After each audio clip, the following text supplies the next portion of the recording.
Poñerse en contra dos orzamentos xerais do Estado é poñerse en contra da suba das pensións, é poñerse en contra da suba dos salarios dos empregados públicos, é poñerse en contra da rebaixa histórica das peaxes da AP9, é poñerse en contra duns orzamentos que se fan para que ninguén quede atrás.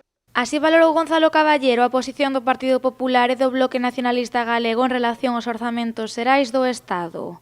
O secretario xeral do PSDG chegouse hoxe ata Pontevedra para poñer en valor uns presupostos que, segundo el, benefician a Galicia. Son uns orzamentos xerais do Estado que benefician a Galicia porque invisten por galego máis do que invisten por madrileño, por catalán, por andaluz ou por valenciano.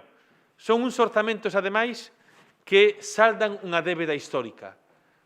A rebaixa da peaxe da AP9 con 63 millóns de euros consignados nos orzamentos xerais do Estado é un feito histórico para o transporte en Galicia que vai levar o selo de identidade do Partido Socialista e do Goberno Progresista presidido por Pedro Sánchez.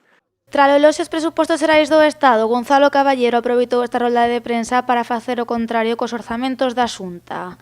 O líder do PSDG lamentou a caída da inversión en áreas como educación ou sanidade.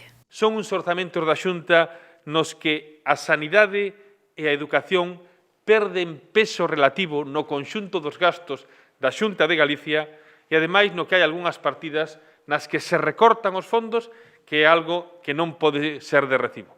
Os orzamentos de Feijóo reducen a partida que adica fondos á xente moza, á xuventude. Recortes para a xente moza e recortes tamén para os concellos de Galicia. O PSDG asegura que Pontevedra é a gran prexudicada cos orzamentos da Xunta.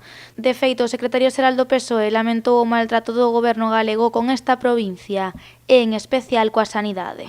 Feijóo había prometido el Hospital Montecelo, Paloma, aquí en Pontevedra, que lo iba a inaugurar en el 2014.